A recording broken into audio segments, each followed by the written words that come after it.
Well, Charlie, I would imagine as weeks go, it's been an interesting one for you. Yeah, it's been a strange week, and obviously with everything that went on yesterday, it's been quite an emotional week as well.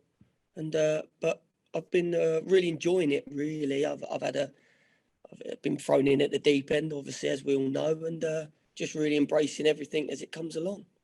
Yeah. So just talk me through the sort of, I guess, last weekend or maybe even before that, when you first got an inkling that Darren was going to be heading off. Well, yeah, we found out after the game. Obviously, spoke, and he had the opportunity to move on, and we totally support him and wish him all the best. And then I had to plan for the week, and got into it straight away with the staff, and got it all done for the week and prepared for Saturday. And obviously, you're the person who has taken over. Was it ever in your mind, that it came a bit too soon, or is this something that you're relishing, you're looking forward to? No, I'm just up for the challenge. It's a really good opportunity for me to have a go at picking the team and taking the training, and it's as I say, it's just a great opportunity, and I'm really looking forward to it. And it's the fact it's happened so quickly. I guess the fact that most of this playing squad from beforehand, that makes it a little bit easier just to transition. Yeah, as everyone knows, it's a great group of lads, and they're very supportive of me, and they're really up for helping me as well. And I'll be leaning on the players a lot. The manager before, that's what he was really good at. He leaned on the players and got the help, and I'll be looking for help from as much of them as possible. And being with them all week, I can see they're really up for the challenge. And is that the situation you are in the table? Does that make it easier or more difficult? Because sometimes you've got a natural motivation to avoid relegation or get promotion, but you're in a position where probably neither is going to happen to you. We're just taking it game by game, and I said to the players this week, and this is where you learn to be winners. And if you want to be a winner in your career, you've got to take every game as it comes, and you can't waste any. Just because some people might feel there's not much to play for, that just isn't the case. There is to play for. There's you, your family, contracts, your career, and the fans. The fans have been brilliant with these players all season, and we owe the club and the fans who've been great to us all to make sure we're ready for every game, and they will be. They're a good group. And realistically, you haven't got a lot of time to change a great deal. But what kind of manager do you think you're going to be? What kind of football do you want your teams to play? I'll do exactly how I did as a player. We will. I expect teams that are playing for me when I'm in charge, however short it is, they've got to work hard. They've got to give everything every game, and then they've just got to find that bit of quality when it's needed. And it's been going well for them the last few games, and they've done really well. Been really happy with where they're at, and now they've just got to not take their foot off the pedal. Now they've got to keep going and be ready for Saturday. And I know football obviously changes quickly anyway. It's not that long ago that you were playing. Do you sort of pinch yourself sometimes at how quickly the transition has happened? Well, with everything that's gone on this week, I've not really had a chance to do that, to be honest. It's been a strange week, and a lot's gone on. We had a tough day yesterday for everyone involved in the club, for obvious reasons, but it went brilliant, and just really proud of everyone involved with the club, how they dealt with yesterday and come out of it. And we all left yesterday with a smile. So I've not really had a chance to think about the future. I'm just looking forward to Saturday, and I can't wait for it. And I suppose that's, given the situation at the club anyway, nobody's quite sure what's going to happen beyond the end of this season. So it's all you can do is focus on these next few games and make as good a case as you can. Yeah, exactly. It's well documented that there's a lot of players out of contract, but there's other teams that players are out of contract and that they won't know where they stand yet. It's not just us, and it'll make it a lot easier if you go and win games. It's always better if you're winning games. So that's what they've got to focus on. That's what they've got to be ready to do. Yeah, and you mentioned it a couple of times, obviously, with what happened yesterday with the anniversary of Lee, and how did the players sort of cope with it? Was it a sort of a joyful thing? Was it a little bit sort of somber? Just talk to me through the sort of mood of the day. You go through all the emotions yesterday, and you've got a group of lads who tried to stay as professional as they can, and we trained hard and got everything done. And then And then obviously there'll be people that found it hard yesterday, but we had a lot of laughs. We brought up a lot of things that happened in the past, which obviously we've done throughout the year, to be honest. Lee gets spoken about more than anyone here, and rightly so. And I'd just like to also a little point to the players that weren't here last year. They've just done unbelievable. It's been, I think people forget how hard it must be for the players who've joined this season. We speak about Lee a lot, and some of them have no idea. And they've embraced the challenge and taken it on, and they were excellent yesterday. I'm really pleased with the players that weren't here yesterday, how they dealt with it, and really proud of the boys. Yeah, that sounds great to hear that there's that sort of togetherness, which hopefully will take you through the end of this season and beyond. So first game away at Barnet, just the basic team news bits and pieces like that. Anybody in or out from the last weekend? No, we've got the same availability as last week. Addy came back. He'll be back in training today, so it's good to have him back in the place, and we'll see how he's feeling after a long travel. But it'll be we've got the similar squad.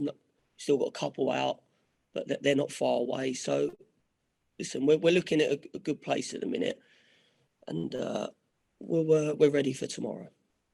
Yeah, and how do you think it's going to feel standing in the dugout as the main man rather than number two? Listen, I've loved being involved in this side of the game and embraced it, and I've been ready for it for a while, and I'm just excited. There's nothing I can lose really. I just got to go out there and give it my all, which I did as a player, and I will as a coach, and I definitely will as a manager. And I've got a group of players and staff who are fully behind me, which is a really nice place to be. And just finally from me, and Darren thought spoke well earlier this week about the situation and why he left and all the rest of it. But just a word for the man who brought you to the other club, both as a player and as a coach.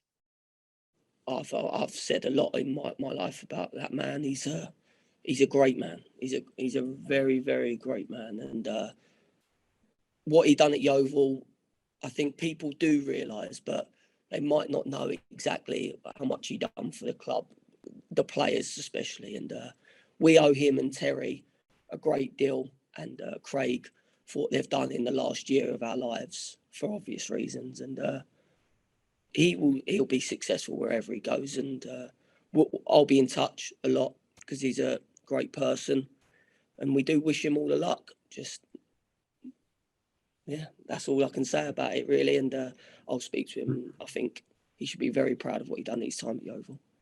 Absolutely. Charlie, appreciate that. Good luck tomorrow. Thank you very much.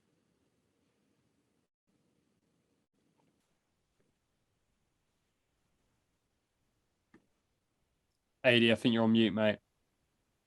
I was about to say that. That's better. Helps if you switch the microphone on, doesn't it? Charlie, could you have ever expected to end up where you are now when you first arrived as a coach? I mean, if I said yes, I'd be lying, wouldn't I? So, but you do realise when you spend in the game as long as I have, up to 20 years now, full time, that things like this do tend to happen, and you don't ever expect it to be you, but you've just got to be ready to embrace it when it does happen. And I know nobody quite knows what the future holds at Yeovil, but I mean, are you likely to be putting your name in the frame for the replacement for the manager's job? That is something that I am not thinking about at the minute, and I know it's the old cliche, but at the minute we've just got to prepare game by game, and it'll be foolish to do anything different. And I have no idea what the future holds for me with in this role or anything else, but I know we've got a game tomorrow and we've got to prepare for it, and we'll be working that mentality while I'm in charge. As you say, game tomorrow, Barnet. They're a little bit inconsistent. Do you know what to expect from them, really?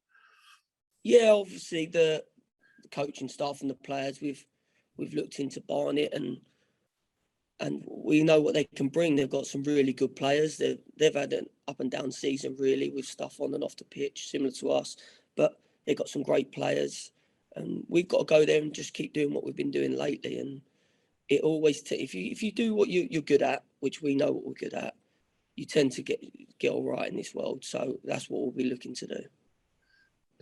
Is a Charlie Lee Yeovil Town going to look an awful lot different from a Darren Sowell Yeovil Town, do you think? I wouldn't have thought so. Not in a week. I can't imagine what I've done this week is going to make them change too much. But Yeah. no, they've got the fundamentals of what they're good at. They've stuck to throughout the season. They've been very successful for a young group, and they should be proud of themselves. But we can't just sit here now and let the season fizzle out. It doesn't help anyone, and we owe it to ourselves and the fans and the club to give it our best go, and they will do. I can promise you that. And at least, you've got 3 wins behind. Well, I say you, but I mean, the team has got 3 wins behind them. I mean, that's a good position to start from, really. Yeah, as I said, they've been very good in the last 3 games, and they've got to build on that now. They can't just rest back and just accept that they're waiting for a loss now. They've just got to keep kicking on and see what happens. Well, it came as a bit of a shock to me to see 2 goals in the first sort of 10 minutes or so last Saturday. I mean, if we could keep doing that every week, it would be easy peasy for you, wouldn't it? Yes, that would be handy if we scored 2 goals in the first 10 minutes or wherever it is every week. I'd be a very happy man.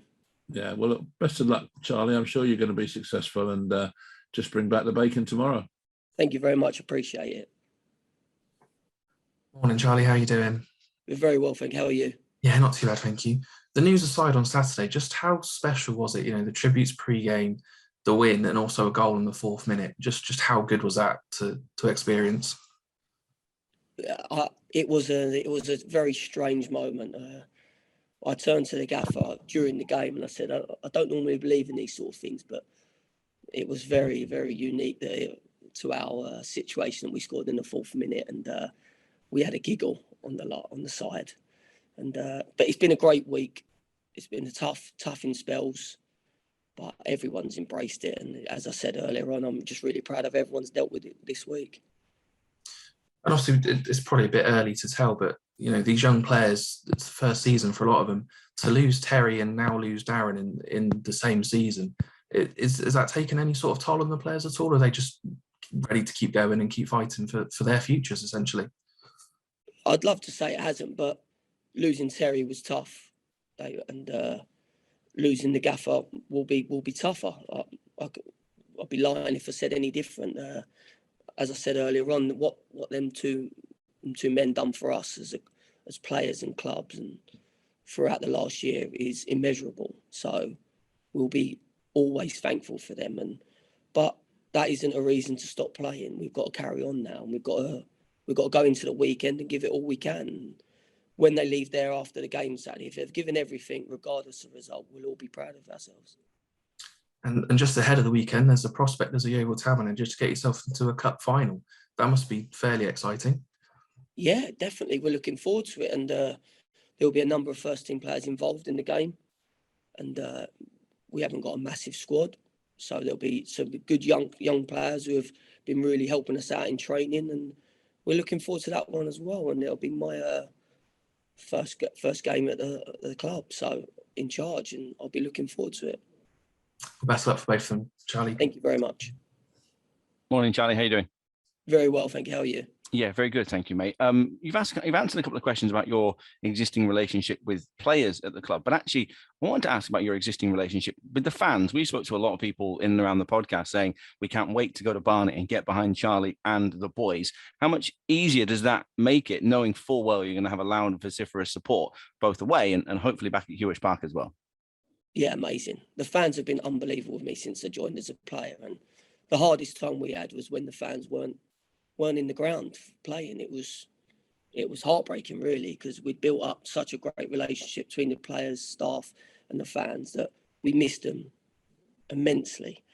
And the best thing about this season is how well the players and the fans have still connected with everything that's going on behind the scenes. And I'd be lying if I said we didn't need them till the end of the season. We're going to need them as much as we ever have done, and the club does. So if they keep turning up, we'll keep playing as hard as we can. For us, Monday was a little bit almost of a blur. What was it like for you on the inside? Did you take a normal training session? Did you kind of just carry on, or were you just trying to get to grips with what the next couple of weeks looks like? Yeah, well, we have to be as professional as we can. So we had a plan for the week straight away on Sunday, and then we tried to execute it as much as possible. But it was a peculiar start to the week and something that we probably wasn't ready for. But everyone's had the best they can and tried their hardest and always had their mind on Thursday. To be honest, that was our biggest aim of getting through to Thursday and making sure everything was done properly for Lee, and then we can really focus on the game tomorrow. Not many coaches, managers come into a team with 3 wins on the bounce behind them. In terms of on-the-field confidence, are the players as high as they've been pretty much all season? Yeah, rightly so as well. They've played well. It hasn't been 3 scrappy wins. It's been 3 really great performances. So, listen, when you get in these little runs, you've got to keep doing it. And as you've seen teams over the years, winning week in, week out isn't easy. It's just as hard. So they've got to keep doing it, and they can't afford to take their foot off now.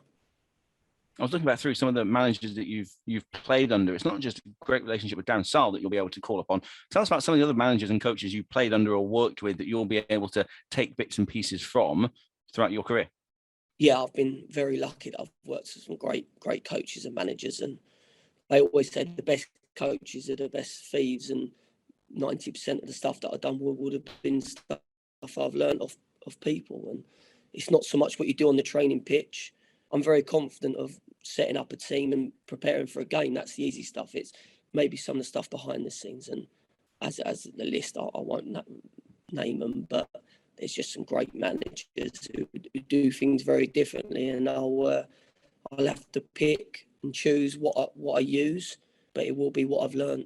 One thing we noticed from Darren Ferguson when he did leave and when he did speak to the BBC afterwards, he said that he personally suggested that you, to Scott, would be the man to go forward. That's a bit of a boost of confidence, of approval from the outgoing manager. Does that give you a little lift going into the role? Everyone's been very complimentary since I come in, which is great for me, and I've loved every minute of it, and I've thrown myself in as much as I could. I didn't want to just come here and just stand aside, and I helped him out as much as I can.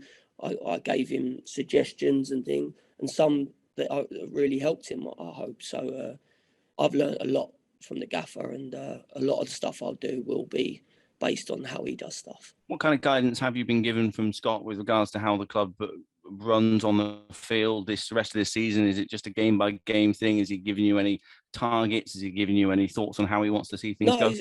That's been the best thing. Is with the 3 wins and the trot, he's trying not to change too much at the minute. There may be a time when things have to change, but at the minute, he'll just let the staff get on with what they're doing and prepare for the game, and hopefully build on the success we've had in the last. What about internally? Have you set any targets, whether it's a points total, goals, finishing position, even the playoffs? Have you set anything tangible that you and the guys are going to aim for? No, because I think that would be looking too far ahead, and I've made it clear that I expect them to give it their all until the last game of the season, regardless if I'm in charge or not. They're built for the future now, and whatever their future is, whether it's here or somewhere else, they're winning games to the end of the season. Is not going to change that. One of the things that I noted that Darren Ferguson said that he brought you in because it was a lot of work for one person and he needed an extra pair of hands. You're now in that same position of only being one person. Have you had any thoughts? Have you had even a second to think about who might be able to? Is there any room to bring somebody in to get an extra pair of hands between now and the end of the season? Yeah, that's something that will have to be spoke about. But with everything that's gone on this week, it was a bit of, we had to deal with it all internally, and it just wasn't really the time for anyone to come in. We had to deal with this week with everyone who's here, and as I say, they've done it brilliant. And after Saturday, who knows what will happen? We'll be able to speak to the club and see what. Does that mean players, senior players, Luke Wilkinson, who you know so well, a couple of other senior guys in the team, Ruben Reid, Mark Little, is this where they have to step up and be counted a little bit more to help out around? 100%. That was that's something the gaffer has done well since he's been here. He's put a lot of onus on experienced players, and I'll be leaning on them more than probably most managers at this level will do. And I've already spoke to them, and they're really up for the challenge, and they're a good group, and we're looking forward to it. I was looking ahead to tomorrow's game and just looking up a few stats, actually, and I think the omens are quite good. You have played more games, won more games, and scored more goals against Barnet than anyone else. That's got to be a good omen going into tomorrow, isn't it? Well, that's cheered me up a little bit. Let's hope that continues. I'm a big believer in them, so that's a great stat, and I appreciate you telling me. That's cheered me up. This might not. Josh Daunton said midweek that he needs a scan and potentially surgery. What's the update on him? Is he going to go under the knife, or is he going to try and wait through the rest of the season? See, that'll be that's the lucky thing. I won't be involved in any of that decision. That is the medical staff, and we know he's been doing a great job for us. But as we can see in the last couple of games, it's been really affecting him. But he will still, whatever happens with him, with his injury, he will be helping us out as much as he can. He's a great lad to have around, and I'll be leaning on Staunts as much as I can, whether it's in a playing capacity or helping out. And just quickly on Max Hunt and Grant Smith, the two that we were told were not far away. How close are those to being back in training and potentially a return? Yeah, Hunty's done really well. His ankle is brilliant, and his main injury, he's having a little problem with his quad, just niggles for coming back. So he won't be involved tomorrow. Grant, he looks like he's fully looking good, and we'll speak to see how he is today. And but it's good to have him back firing. With his groin looks really good, and I'd say Grant is nearly fully fit, if not fully fit, and Hunt is not too far away, but just had a little setback, which isn't too serious. Good news. On the Glovers Cast, we dropped a little message to Carl Dickinson in the week and asked what kind of gaffer he thinks that you're going to be. And he said he wasn't surprised that you were going to make a coach sooner rather than later. Is it something you saw yourself doing when you did announce your retirement from playing earlier on in December? Yeah, 100%.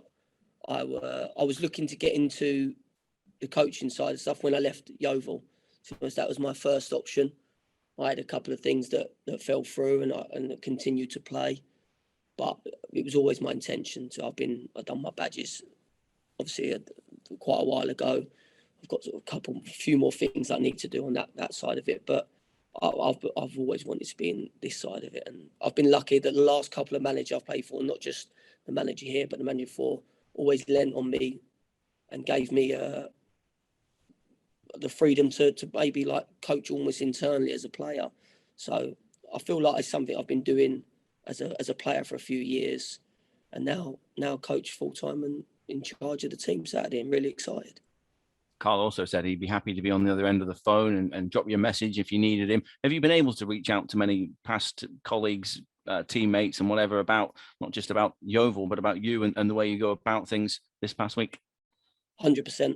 I've spoke to a lot of people that I trust just by message or by phone, and I will continue to do that. And when I ring Dicko, the first thing won't be any useful. He'll just be taking the mick, because that's what he's like.